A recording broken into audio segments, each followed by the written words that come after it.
Hello students. So last class में हमने देखा था ट्रांसफार्मर को किस तरह से स्टार्ट करते हैं या उसका जो वर्किंग प्रिंसिपल है वो Faraday's law of mutual induction पे किस तरह से डिपेंड कर रहा है। ठीक है, उसके बाद में हमने देखा कि अगर प्राइमरी साइड में अगर हमने वाइंडिंग्स पे सप्लाई दे रखी है तो वहां पे हमारे पास में एक ईएमएफ इंड्यूस होगा, प्लस सेकेंडरी साइड की जो वाइंडिंग होती है वहां पे भी हमारे पास में एक ईएमएफ इंड्यूस हो जाएगा।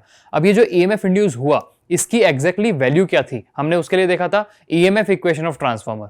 ठीक है, तो वो जो ईएमएफ इक्वेशन थी वो किस तरह से बनी थी वो मैं एक बार वापस से ड्रॉ कर लेता हूं, ईएमएफ इक्वेशंस लिख देता हूं। उसके बेसिस पे हम देखेंगे कि कुछ और रिलेशन क्या इससे निकल सकते हैं, क्या और भी कोई ऐसा पैरामीटर्स है जो ट्रांसफार्मर के लिए हमें काम करना पड़ेगा या जिसको हमको मैथमेटिकल वैल्यू के रूप में देखना पड़ेगा, जो कि इसी का रिलेशन होता है या तो वोल्टेजेस का होगा या करंट का होगा या फिर नंबर ऑफ टर्न्स का होगा। क्योंकि ट्रांसफार्मर में एग्जैक्टली क्या है, प्राइमरी साइड पे वोल्टेज है, करंट है और नंबर ऑफ टर्न्स है।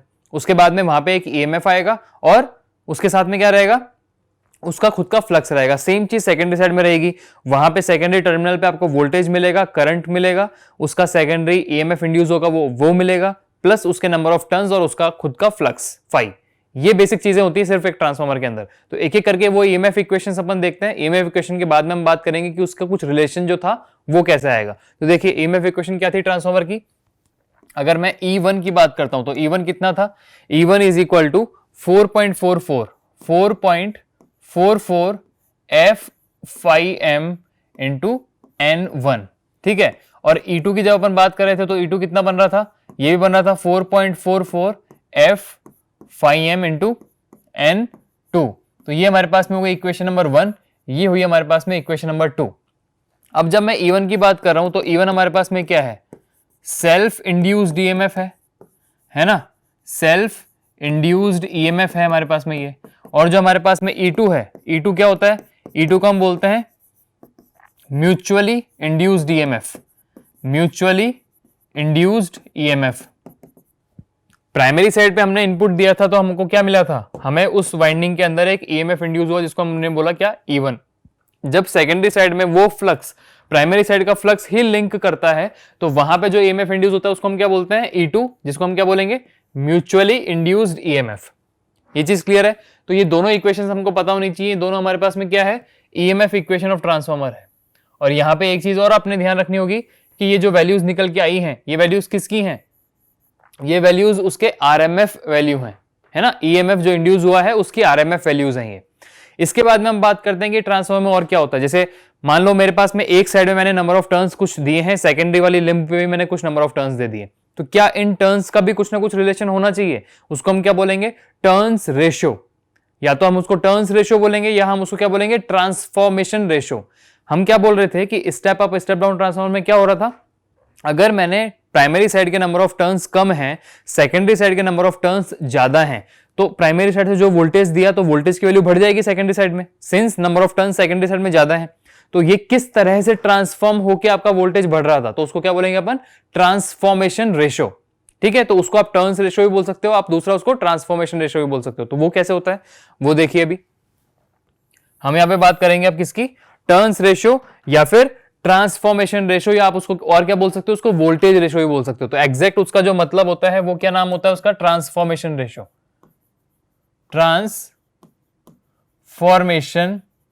ट्रांसफॉर्मेशन रेशियो, कि आपका जो वोल्टेज लेवल है वो किस रेशियो पे ट्रांसफॉर्म हो रहा है। हमने कल बात करी थी कि 100 वोल्ट था वो 110 वोल्ट हमको मिल रहा था, एक बेसिक एग्जांपल था। तो 100 से 110 10 अमाउंट वो बढ़ रहा है, तो वो किस तरह से बढ़ेगा वो डिपेंड करेगा ट्रांसफॉर्मेशन रेशियो पे।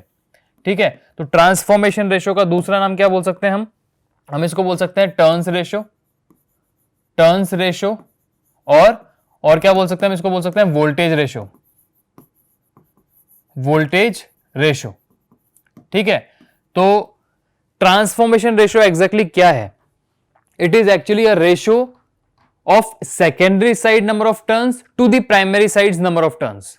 ठीक है, ट्रांसफॉर्मेशन रेशियो को हम रिप्रेजेंट करते हैं किससे, के से, इसको हम रिप्रेजेंट करेंगे के से। तो के की वैल्यू कितनी हो गई हमारे पास में, इसकी डेफिनेशन हमने क्या बोला ट्रांसफॉर्मेशन रेशियो की, a ratio between the secondary side number of turns to the primary side number of turns.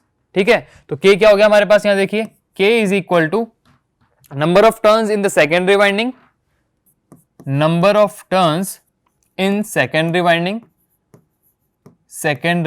Winding to the number of turns in primary winding, number of turns in primary winding.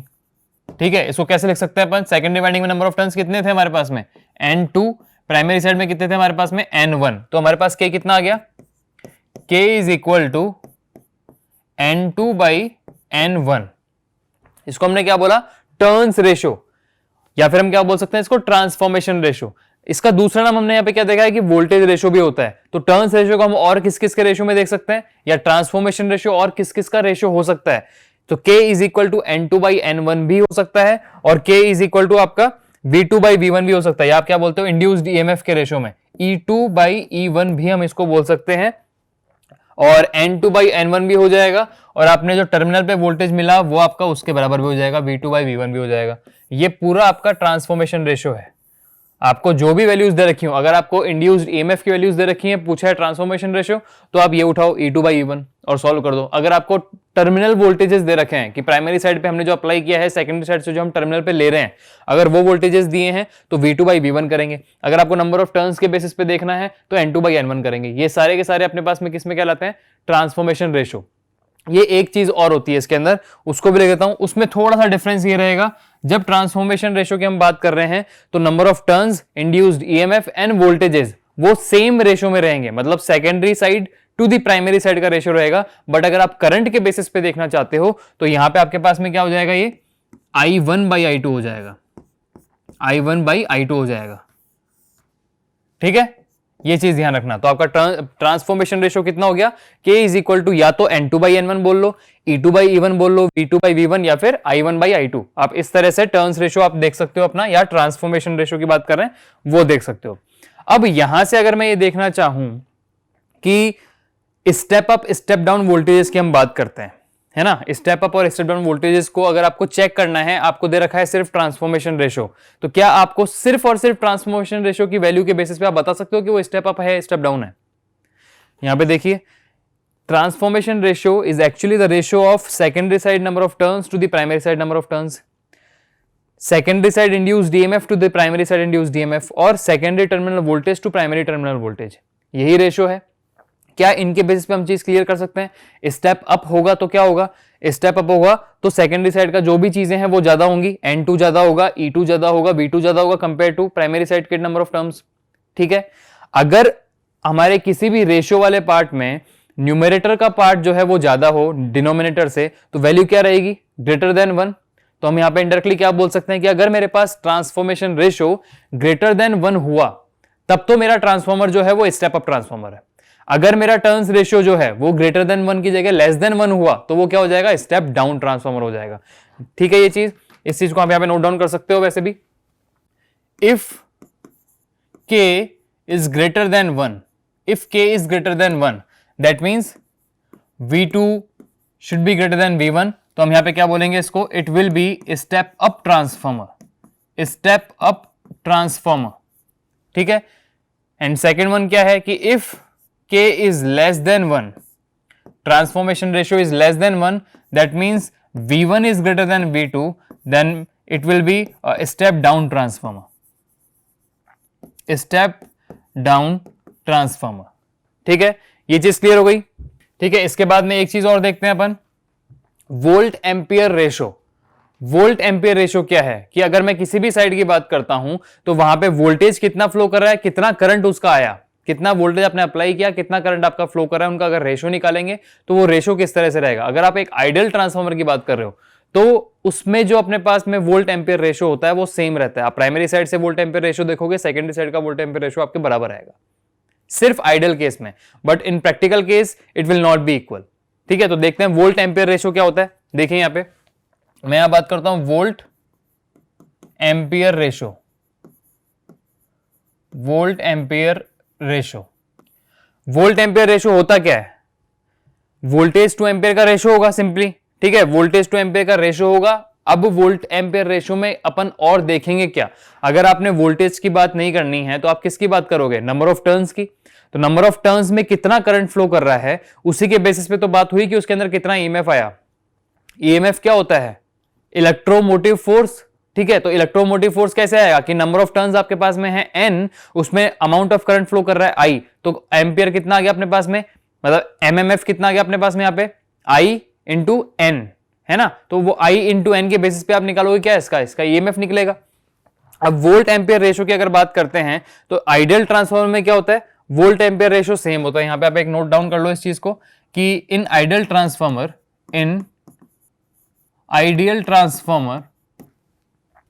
The volt ampere ratio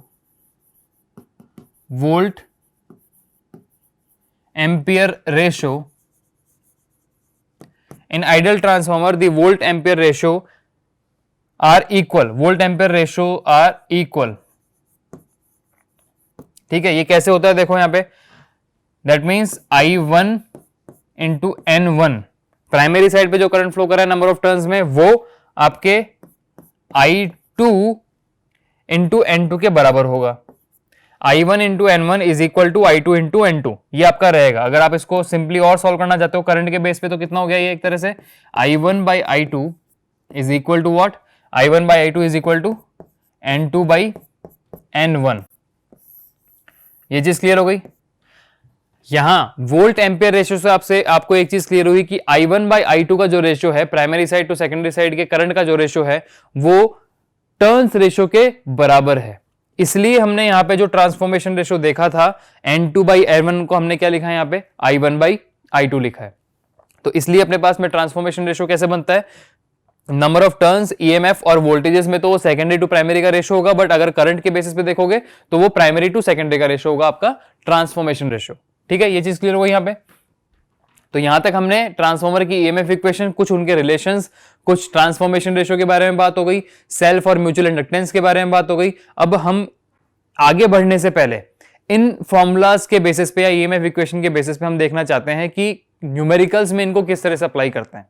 ठीक है, numericals में किस तरह से ये सारे फॉर्मूले काम करेंगे या हमको कौन कौन सी चीजें बनती हैं जो निकालने के लिए बोला जाएगा।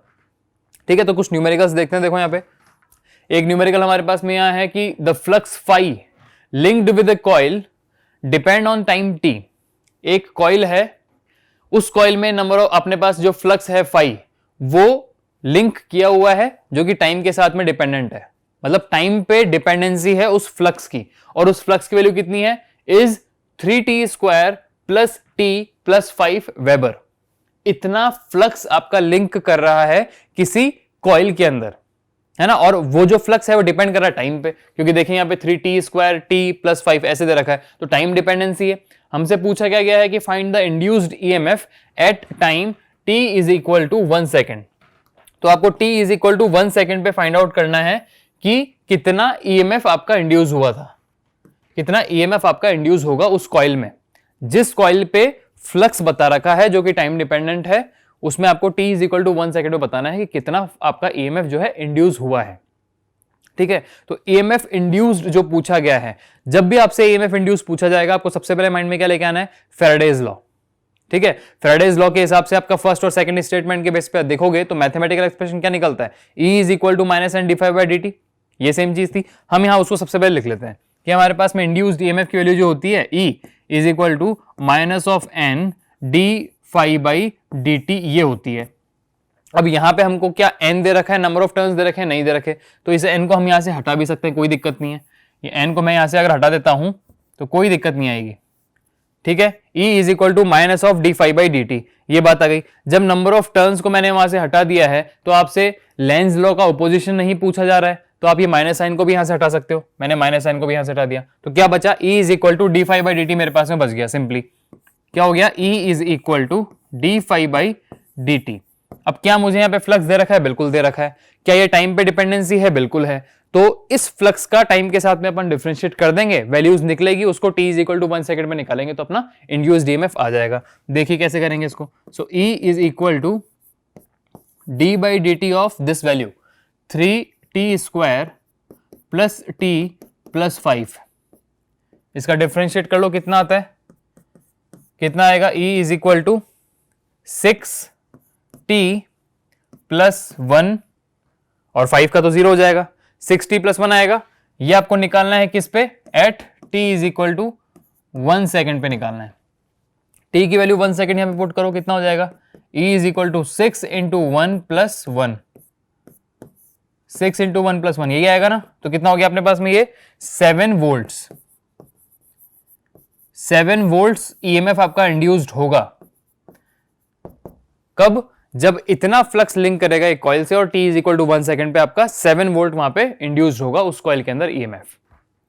सिंपल न्यूमेरिकल है, बहुत बेसिक सा न्यूमेरिकल है, ठीक है। अब नेक्स्ट न्यूमेरिकल की बात करते हैं। देखिए, a flux of 0.5 milli weber, आपको फ्लक्स फाई की वैल्यू दे रखी है 0.5 milli weber, it links with a coil of 1000 turns, मतलब नंबर ऑफ टर्न्स आपको दे रखे हैं 1000।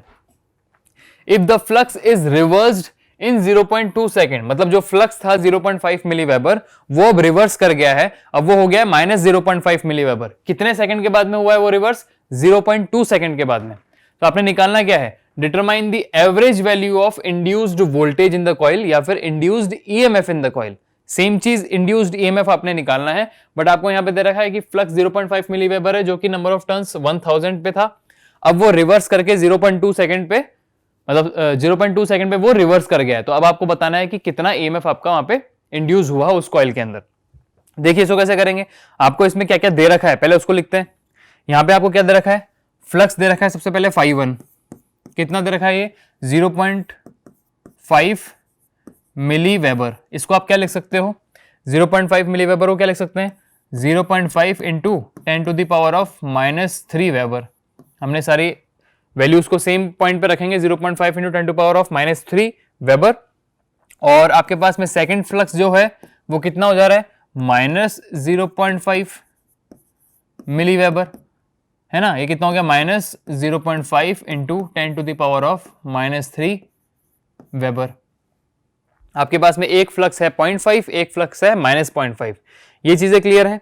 अब ये जो आपका चेंज हुआ था at t is equal to कितने सेकंड पे चेंज हुआ, ये 0.2 सेकंड पे, t is equal to 0.2 seconds, ये आपका 0.2 सेकंड पे चेंज हो गया है।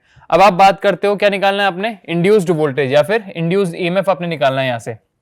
तो इंड्यूस्ड ईएमएफ कैसे आएगा, according to Faraday's law what is E, E is equal to -n d∅dt, सही है, यही होता है फैराडेज का law. So E is equal to -n d∅dt।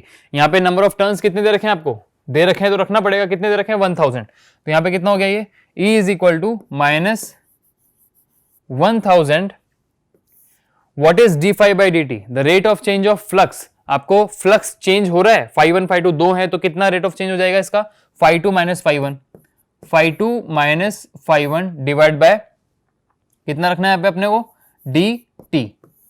अब φ2 φ1 को सॉल्व करो, कितना हो जाएगा ये, इक्वल इज इक्वल टू 1000। तो ऐसे आ गया अपने पास, φ2 कितना है -0.5, इसको आप देखिए कैसे करेंगे, -0.5 into 10 to the power of -3 -0.5 into 10 to the power of -3 divide by आपका कितना आ जाएगा, ये टाइम कितना दे रखा है, 0.2 सेकंड पे चेंज हो रहा है, तो कितना हो गया 0.2।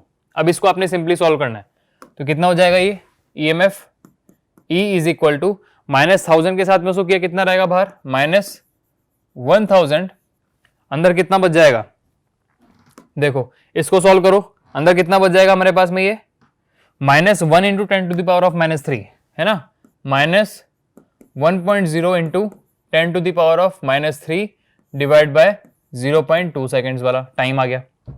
अब जब इसको सॉल्व करेंगे तो अपने पास में कितना आ जाएगा, ये E is equal to minus minus कितना हो गया प्लस, तो ये हो गया 1000 divide by 0.2 into 1 into 10 to the power of -3, 10 to the power of -3 और 10 to the power of 3 cancel out हो गया, 0.2 1 बाय 0.2 कितना हो गया ऊपर 5 आ गया अपने पास में, ये 1 बाय 0.2 कितना हो गया, ये E is equal to 5 volts. तो इस वाले क्वेश्चन में जो ईएमएफ हमारे पास में इंड्यूस हुआ है वो कितना हुआ है, 5 वोल्ट ईएमएफ यहाँ पे इंड्यूस हुआ है हमारे पास, ठीक है। Determine the average value of induced voltage in the coil, it will B 5 volts, ठीक है। ये चीज क्लियर हो गई आपकी। सिंपल क्वेश्चन था ये भी। देखो एक और क्वेश्चन देखते हैं अब। यहां पे क्या बोल रहा है ये, the self inductance of coil, बहुत ध्यान से पढ़ो इसको, self inductance of coil, self inductance की बात कर रहे हैं, जिस कॉइल में नंबर ऑफ टर्न्स कितने हैं 1000 और वो सेल्फ इंडक्टेंस कितना है 0.25 Henry. The self inductance of A coil of 1000 turns is 0.25 Henry. 1000 turn का एक कॉइल है जिसका सेल्फ इंडक्टेंस 0.25 हेनरी है। सेकंड पॉइंट क्या बोल रहा है, if 60% of the flux of this coil linked with a secondary coil of 10,000 turns, मतलब एक दूसरा कॉइल भी है जिसके नंबर ऑफ टर्न्स कितने हैं 10,000, तो उस 10,000 नंबर ऑफ टर्न्स वाले कॉइल पे इस प्राइमरी कॉइल का 60% ऑफ फ्लक्स जो है वो लिंक कर रहा है। मतलब अगर यहां पे कुछ ना कुछ फ्लक्स हमारे पास में है, मान लो फाई है, फाई 1 है, पहले वाले कॉइल का फ्लक्स हमारे पास में फाई 1 है, तो उस फाई 1 का 60% हमारे पास में दूसरे वाले कॉइल के साथ में लिंक कर रहा है। अब जब वो दूसरे वाले कॉइल से लिंक करेगा तो क्या होगा, कुछ ना कुछ ईएमएफ इंड्यूस होगा। तो वही क्वेश्चन इसने पूछा है कि the mutual inductance of two coils, सबसे पहले तो आपको म्यूचुअल इंडक्टेंस बताना है कितना होगा, दूसरा बताना है कि EMF induced in the secondary coil कितना है। When the rate of change of current in the first coil is 100 ampere per second, अगर फर्स्ट कॉइल में rate of change of current di/dt आपको बता रखा है कितना 100 एम्पियर पर सेकेंड, उस मोमेंट पे आपको बताना है कि सेकेंडरी कॉइल में कितना ईएमएफ आपका इंड्यूस हुआ है। क्वेश्चन समझ में आया। एक कॉइल है, उस कॉइल के अंदर 1000 टर्न्स है, राइट, हाँ 1000 टर्न्स उसके अंदर है। 1000 टर्न्स वाले कॉइल का सेल्फ इंडक्टेंस 0.25 हेनरी है। अब उसका सेल्फ इंडक्टेंस इतना है तो कुछ ना कुछ फ्लक्स फ्लो कर रहा होगा उसमें, मान लो उसमें फाई 1 फ्लक्स फ्लो कर रहा है। अब ये फाई 1 फ्लक्स किसी दूसरे कॉइल में लिंक कर रहा है, कितना, ओनली 60%। फाई 1 का सिर्फ 60% लिंक करता है सेकेंडरी साइड के कॉइल से, और सेकेंडरी साइड का कॉइल कितना है, उसमें नंबर ऑफ टर्न्स बता रखे हैं 10,000, तो N2 कितना है 10,000, N1 कितना है 1000, सेल्फ इंडक्टेंस कितना दे रखा है 0.25 हेनरी, प्राइमरी का फ्लक्स है हमारे पास फाई 1, सेकेंडरी का फ्लक्स कितना हो जाएगा 60% ऑफ फाई 1। आपको म्यूचुअल इंडक्टेंस निकालना है और ईएमएफ इंड्यूस निकालना है जब करंट सेकेंडरी में कितना रहेगा, करंट चेंज कितना रहेगा हमारे पास में 100 एम्पियर पर सेकंड का। अभी क्वेश्चन क्लियर है। देखो किसी भी न्यूमेरिकल को सॉल्व करने के लिए सबसे पहले क्वेश्चन को समझना बहुत इंपॉर्टेंट है, एग्जैक्टली क्या चीजें गिवन है और आपसे पूछा क्या गया है। जब तक आप इसको नहीं देखोगे तब तक आप क्वेश्चन को सॉल्व नहीं कर पाओगे। क्वेश्चन सॉल्व करने बैठ जाओगे लेकिन फिर को कंफ्यूजन क्रिएट होगा, तो बेटर है क्वेश्चन को अटेम्प्ट करने से पहले पहले क्वेश्चन को समझा जाए कि इसमें चीजें क्या क्या बताई गई हैं और हमसे क्या क्या एग्जैक्टली पूछा गया है। क्लियर है क्वेश्चन। अब इसको सॉल्व करते हैं। देखिए किस तरह से करेंगे। सबसे पहली बात तो वही कि जो जो गिवन है हमें उसको लिख लेना है। तो हमें गिवन क्या क्या है, गिवन हमें है सबसे पहले तो नंबर ऑफ टर्न्स N1 में पता है कितना 1000, नंबर ऑफ टर्न्स N2 में पता है मुझे कितना है 10,000। ये दो चीजें क्लियर हो गई, ठीक है। इसके बाद में प्राइमरी साइड में मेरे को सेल्फ इंडक्टेंस L1 वो पता है कितना है, वो कितना था 0.25 हेनरी, कितना है 0.25 हेनरी, ठीक है। दूसरी बात सेकेंडरी साइड के कॉइल में the rate of change of current कितना है 100 एम्पियर पर सेकेंड, मतलब सेकेंडरी साइड का मुझे क्या पता है di/dt, यहां पे मुझे di/dt पता है कितना है ये 100 एम्पियर पर सेकेंड, ठीक है। 100 एम्पियर पर सेकेंड मेरे पास में ये है। एक और चीज मुझे क्या पता है क्वेश्चन में कि सेकेंडरी साइड में जो फ्लक्स आ रहा है वो 60% ऑफ फाई 1 आ रहा है। मतलब अगर प्राइमरी साइड का फ्लक्स मेरे पास में क्या है, यहां पे मैं ऐसे लिख देता हूं the primary flux is equal to phi 1, then the mutual flux जो कि सेकेंडरी से लिंक करेगा उसकी वैल्यू कितनी हो जाएगी फाई 1 2। अब ये फाई 1 2 की वैल्यू कितनी है, फाई 1 2 की वैल्यू मेरे पास में है 60% ऑफ फाई 1, 60% ऑफ फाई 1, मतलब आप इसको क्या लिख सकते हो एक तरह से कि phi 1 2 is equal to 0.6 of phi 1। ये चीज मेरे पास में गिवन है। इतनी चीजें तो मेरे पास में गिवन है N1 N2 L1 rate of change of current और प्राइमरी फ्लक्स और म्यूचुअल फ्लक्स मुझे पता है कि कितना है 0.6 ऑफ फाई 1 है, ठीक है। ये चीज क्लियर है।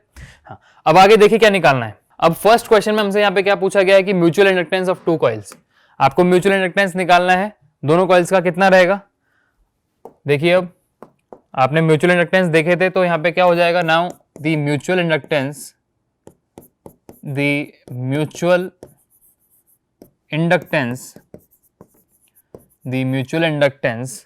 of टू कॉइल्स, ये निकालना है। The mutual inductance of two coils कितना हो जाता है? ये म्यूचुअल इंडक्टेंस किससे रिप्रेजेंट करते हैं? एम से। सो M will be what? M is equal to N2 phi12 by I1। ठीक है, यही था हमारे पास में। म्यूचुअल इंडक्टेंस का फॉर्मूला क्या था? लास्ट क्लास में आपने देखा था, M is equal to N2 into phi12 by I1। यहां पे इस वैल्यू को रिप्रेजेंट कर दो। तो M कितना हो गया? M is equal to N2 into phi12 कितना है? 0.6 of phi1, so it will be 0.6 of phi1 divide by I1। यहां तक आ गया। ठीक है, अब यहां पे इसके अंदर और वैल्यूज को पुट करते हैं, N2 की वैल्यू को पुट करते हैं, कितना आ जाएगा? सो यहां पे अगर मैं M की बात करता हूं तो कितना हो गया? N2 कितना है हमारे पास में? नंबर ऑफ टर्न्स N2 वो कितना है? 10,000 है। सो 10,000 into 0.6 of phi1 by I1, ये हो गया। ठीक है, 0.6 ऑफ phi1 बाई I1। जब ये चीज क्लियर हो गई है, इसको हम किस तरह से लिख सकते हैं? M is equal to 6,000 into phi1 by I1। इसको इक्वेशन नंबर 1 बोल दिया मैंने, मान लो एक बार के लिए। अब टर्न्स रेशियो के बेसिस पे एक चीज और क्लियर है आपको, उसको क्या बोल सकते हैं अपन? Since we know that N1 into phi1, N1 into phi1 ये कितना होता है? L1 इंटू I1 के बराबर होता है। ये भी आपने म्यूचुअल इंडक्टेंस वाले फॉर्मूला में देखा था कि N1 into phi1 is equal to L1 into I1, या फिर आप इसको क्या बोलते थे? आप बोलते थे कि L1 जो है वो कितना है? N1 into phi1 by I1 है ना? तो phi1 बाई I1 इसको आप रिप्रेजेंट किससे कर सकते हो? अब phi1 बाई I1 को आप रिप्रेजेंट कर सकते हो, देखो phi1 by I1 is equal to L1 by N1। अब L1 की वैल्यू कितनी है हमारे पास में? सेल्फ इंडक्टेंस कितना दे रखा है? 0.25, और N1 की वैल्यू कितनी दे रखी है? 1000। तो ये हो गया, ये इक्वेशन नंबर 2 हो गई हमारे पास। अब अगर मैं बात करता हूं इक्वेशन नंबर 1 और 2 दोनों को साथ में लेके, फ्रॉम इक्वेशन 1 एंड 2, आपको एक चीज क्लियर हो गई कि यहां पे म्यूचुअल इंडक्टेंस जो M है उसकी वैल्यू कितनी हो जाएगी? 6000 इंटू phi1 बाई I1 की वैल्यू क्या निकालेंगे अपन? यहां से कितना है? 0.25 बाई 1000। तो M कितना हो गया? 6 इंटू 0.25 है ना? 6 इंटू 0.25 कितना हो जाएगा हमारे पास में? M म्यूचुअल इंडक्टेंस हो जाएगा 1.5 हेनरी, 1.5 हेनरी। ठीक है, तो दोनों कॉइल का जो म्यूचुअल इंडक्टेंस है वो कितना निकल गया हमारे पास में? 1.5 टाइम्स या 1.5 हेनरी। ठीक है, म्यूचुअल इंडक्टेंस कितना आया यहां से। अब एक और चीज आपसे पूछी जाती है यहां पे। सेकंड क्वेश्चन क्या पूछा गया है? सेकंड क्वेश्चन में आपसे पूछा गया है कि EMF induced in secondary coil when the rate of change of current is what? 100 amperes पर सेकेंड। सेकेंडरी कॉइल में इंड्यूस्ड EMF आपसे पूछा गया है। सेकंड क्वेश्चन क्या है? सेकंड क्वेश्चन है कि the induced EMF in secondary coil. Secondary coil में इंड्यूस्ड EMF निकालना है। फैराडेज का लॉ क्या बोलता है? E2 is equal to minus of N2 into d∅12 by dt। जब हमने इसको सॉल्व किया तो एक और इसकी वैल्यू निकल के आई थी म्यूचुअल इंडक्टेंस के बेस पे, वो कितना था? E2 is equal to M into di by dt, ये निकल के आया था। अब हमें अभी जस्ट पता चला है कि इसका म्यूचुअल इंडक्टेंस कितना रहेगा? कितना आया था म्यूचुअल इंडक्टेंस? 1.5 है ना, और rate of change of current कितना था हमारे पास में? 100 एम्पियर पर सेकेंड। तो E2 कितना आ गया? इंड्यूस्ड EMF कितना आ गया? 1.5 इंटू 100 विच इज 150 वोल्ट्स। ठीक है, तो सेकंड क्वेश्चन में हमारे पास में सॉल्व हो गया है। जब हमसे पूछा गया है कि सेकेंडरी कॉइल में इंड्यूस्ड EMF कितना होगा when the rate of change of current is 100 ampere per second. So when the rate of change of current is 100 ampere per second, the induced EMF in the secondary coil is what? 150 volts। ठीक है, ये चीजें clear है। तो कुछ basic numericals थे जो transformer की स्टार्टिंग में आपको बहुत इंपॉर्टेंट रोल प्ले करेंगे। अब हमने EMF इक्वेशन देख ली ट्रांसफॉर्मर की, अब कल से हम क्या देखेंगे? ट्रांसफार्मर का एग्जैक्ट वर्किंग प्रिंसिपल क्या है, उसका सर्किट डायग्राम किस तरह से बनता है जिसको हम इक्विवेलेंट सर्किट बोलते हैं, और उसके बेसिस पे उसका फेजर डायग्राम कैसे बनेगा। ठीक है, ये 3 चीजें बेसिकली हैं हमारे पास ट्रांसफार्मर के टॉपिक में, वो हम नेक्स्ट लेक्चर में देखेंगे। Okay, thank you.